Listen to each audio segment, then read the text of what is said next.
What's up, world? What's up, world? It's Tino back at you, man. Back at you. I hope you guys had a good week, and I hope you guys have a great week going into it tomorrow. Anyways, man, I didn't want to keep you guys too long, but I did want to talk about that boy Nick Cannon. Oh man, I just now had a chance to see the Breakfast Club interview he did with Charlemagne and them, and oh man. I just had I don't know, man. I just had a different perspective on it than he did. Than he seemed to kind of back up. And then Charlemagne them asked him some pretty good questions, but I really think that they could have delved into it a little more and kind of picked his brain on some other questions. But for those of y'all that haven't seen it, I want to share a few clips of the video, and we'll get a chance to talk about it in a second. Remember, please hit that like button. Please hit that subscribe button, that notification bell, so when I do go live, you'll get a chance to join in on videos with me. You know, I haven't been on here in a while, and I'm trying to get things situated. So, but let's get it. We're going to check this video out, and then we'll talk about it here in a few seconds. So let me see if I can share my screen and get right into it. All right, let's go. Hope I don't get no copyright strikes for this, but we gonna see. All right, let's go to this Nick Cannon video, man. All right, there we go. So, all right, so let's delve into it a little bit. All right, so we got Nick Cannon right here with Charlemagne. I'm talking about him and his baby mamas. Now, for those of y'all that don't know, Nick Cannon has 7 children, I believe, with 4 different women. Now, I believe he also subscribes to some type of polygamy or whatnot, which I'm not here to judge you on. Whatever you decide to do, that's you. I personally don't feel like it's the best thing, but that's my perspective. And I'm just going to talk to you a few moments why. So let's check out the video. Close that out. It's not the number of kids, though. I guess people question the different baby mothers. That's what. Why do people question that? I mean, because that's a Eurocentric concept when you think about the ideas of you're supposed to have this one person for the rest of your life, and really that's just a classified property when you think about it. I mean, like when you go into that mindset, if we're really talking that talk, like just the idea that a man should have one woman, we shouldn't have anything. I have no ownership over this person. Like if we're really talking about how we coexist and how we populate, it's about what exchange can we create together. So all right, let's stop it right there, man. Let me come back. So I'm we can keep him in the background or whatever. So y'all know what I'm talking about, but make me aside. So let's talk about that real quick. So he talked about marriage being the Eurocentric concept. You know, it's basically taking ownership of somebody. You shouldn't want to own a person. Well, I'm kind of confused on that, Nick. I'm kind of confused. Because okay, so I guess so you're not Eurocentric. All right. I'm assuming you subscribing to Afrocentric, right? Now, my first thing is this here. Is everything Afrocentric correct? Everything that the Africans did or is considered Afrocentric, is that correct? Like the circumcision of women, is that correct? The skinning of albino people, is that correct? Everything that I personally feel like that everything that's Afrocentric may not be correct. Everything that's Eurocentric may not be correct. There are parts and pieces from each culture that I feel that you can apply to make a whole person, to make a whole situation work. So just trying to say that it's Eurocentric, marriage is Eurocentric, talking about ownership. But then you got to ask Nick, okay, Nick, what kind of vehicle you drive? I'm pretty sure you driving a Eurocentric vehicle. What kind of plane you flying in, going back and forth to these interviews, going to do your shows. I'm pretty sure you in a Eurocentric airline or a Eurocentric plane or some Eurocentric engineers built your plane. Let's talk about the clothing that you made, that your clothes are made by. I'm pretty sure your designer clothes are Eurocentric. I'm pretty sure the home you lived in was made by Eurocentric engineers. And I'm pretty sure that your baby mamas and your kids clothes are most likely made by Eurocentric people as well. So you kind of, to me, you kind of, you're not making a valid point saying that marriage is Eurocentric when you are indulging in a Eurocentric culture. The money you're being paid, I'm pretty sure some Europeans are paying your checks. So don't, to me, it's like, brother, don't try to slander their culture when that's where you get your bread and your butter from. It'd been different if you were getting funded by this Afrocentric culture. Everything you did was Afrocentric. Everything you do, was geared towards supporting your people and your culture, but it's not. So let's not play that game. So, that to me was very interesting. Then from that point, he goes to talk on about women as really being the true leaders of our culture, and or we're not just being the true leaders of our culture. Basically, women are the true leaders, and Charlemagne actually he agrees with him on this point, saying that yeah, women are the true leaders. Now, I have no issue with that to a degree.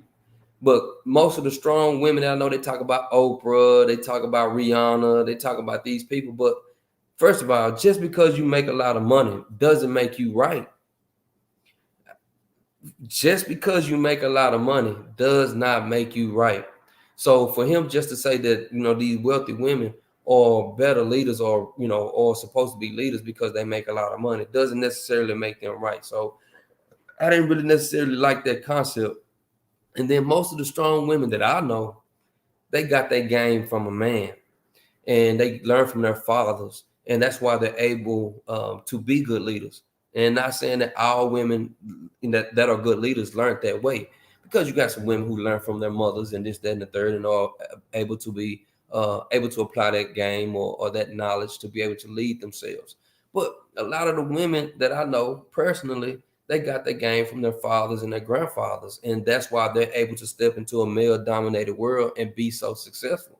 So that's a kind of a fine line. And not all women are great leaders, just like not all men are great leaders. So we have to really be careful with that, because I know some men who are great leaders, who can outthink many women, who are more physical than women, and they can get the job done. I know some women who can outthink a man, because since women aren't as physically dominating or as physically strong as men, they have to use their mind more to help them be more successful and to be in control and be good, positive leaders. So, I really didn't like that point when he made that, when he got on that. I can see if I can find that. We'll play that part in a little bit. But I really want to just touch on that. So next I also want to hit on was that he talks about he lives his truth, right? He goes on to talk about how he lives his truth and that's his truth, blah, blah, blah.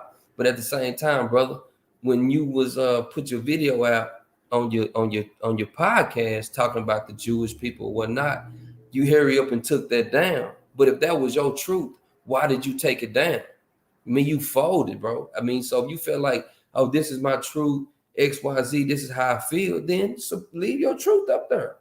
But no, he knew that his money was at risk. His Eurocentric money was at risk, so he had to take that down. And not only did he have to take that down, he took down several videos, and then he brought on the Jewish rabbis. He didn't bring on any Muslims to talk about this situation, to negotiate this situation, to go back and forth, to have some type of dialogue. He actually just brought on some Jewish rabbis to speak on that. But so it's like, Nick, you saying you speaking this truth, but you folded and took your truth down. So you got to kind of, you kind of see how he goes back and forth and kind of plays the line a lot. So he kind of reminds me of a teenager. He has this mentality to where like he's almost underexposed to the real world, and when he finally get a piece of it, he overindulges, in the real world. Kind of almost like he was brokenhearted or something by Mariah Carey. So now all of a sudden he's out here showing her and doing his thing with all these different women and having all these babies. So now, it's nothing wrong with living your life, but try to have some type of reasonability about how you conducting yourself. Next, now if you all right, so if you have a father and you know that your father have all these children. He says that he can be there to support all of his children all the time. But as a fatherless black male growing up, I really needed my father there every day to really support me and be there for me. He he can't do that. He can say he can, and he can be there at the games and at the martial arts events. But man, it's more to being a father than just showing up at a football game. It's more to being a father than just showing up at a martial arts event or at a school play. It's more to it. You got to be there in the moments that are behind the scenes, right? Teaching your kid how to walk and feeding your kid and just embracing them. When they come home from school on a daily basis, not just showing up, for these highlighted events. So, if you watch the interview in its entirety, of course, I will post a link to it in the description box. But he has a lot of points in there that are so easily to refute to make you wonder, like, man, is he shooting this stuff? Is he shooting some bull, or is he really onto something that is just so game changing, so revelational, right? And then I guess my last point on this, and I get ready to shut this down, is that how would he feel if his baby mamas told him, "Hey, Nick, I want to have other baby daddies"? What if Nick Cannon's baby mama was like, "Hey, look, I want to have 4 baby daddies. I want 2 kids with you or 1 kid with you. I want 1 kid with this other guy. I met this basketball player I want to have a baby with. I met this football player I want to have a baby with. I met an actor that I want to have a baby with." And now when Nick Cannon shows up to visit his children, his baby mama got other baby daddies over there, or maybe telling him, "Hey man, I don't want you over here at this time because I'm visiting my child." So how much sense does that make? Because he's saying that it should be an equal platform. So if what's good for the goose is good for the gander. So if you subscribe to Nick Cannon's philosophy, then if he's able to go out and have all these babies with different women, then the women that he's dealing with, or the women, should be able to go out and have all these different baby fathers with no complaints, right? And see, to me, you start a slippery slope there. So you got to kind of watch what he's saying. He's kind of doing, I don't know. From my perspective, he's completely in left field. He's completely lost. And Charlamagne and them joke around talking about how, he doesn't use a condom. He doesn't use a condom. But I really think he does it. I really think that, he's young-minded. Like I said, kind of like a teenager who's just going out and finding these, meeting different women that he's very attracted to. If he gets them pregnant, he gets them pregnant. And then he's always referring to, well, I have lupus and I may die and I want to leave something behind. I want to leave a legacy. Well, you know what? Quality over quantity, brother. Quality over quantity, especially when it comes to relationship with your kids and your children. You're not Genghis Khan, man. You know what I'm saying? So to me I'd rather have 2 or 3 quality kids than have 6 or 7 and 4 of them really don't have a good relationship with me. Kind of like what Dr. Dre is going through right now with his children. Like, why would you even put kids through that, man? But anyways, I'm not always right. I'm not always wrong. I'm just giving you my perspective. And I hope you have an open mind as well to think about those type of things, because just because these guys are celebrities and making millions of dollars and on TV and getting all type of sponsorship doesn't make them always right. And for him just to sit there and believe that he has the right mindset, yeah, you got your own truth, but that doesn't make it always correct. So, use your own mind, think for yourself. Don't let him and the people on TV just brainwash you and have you thinking something and in your heart it's not right. So, man, I hope you guys have a wonderful weekend. Like I said, I will post the description to the video, the Breakfast Club video in there in the description box. But I really think that he was off course because, like I said, he talks about how marriage is Eurocentric, but everything that he's doing is Eurocentric. Like, brother, stop playing, so get off the gas with that. And I will come back later on, hopefully, and make a video about the Sha'Carri versus Alex and Felix, which is, I know it's kind of old news now, but by me being from Dallas and Sha'Carri being from Dallas, I feel like it's appropriate for me to speak on. So we won't have, we kind of can get how, a perspective of how us Dallas people think. Oak Cliff. Anyways, be blessed. Hope you guys have a great weekend and have had a great weekend. Hope you guys have an even better week. Stay blessed. Stay positive. Tino out.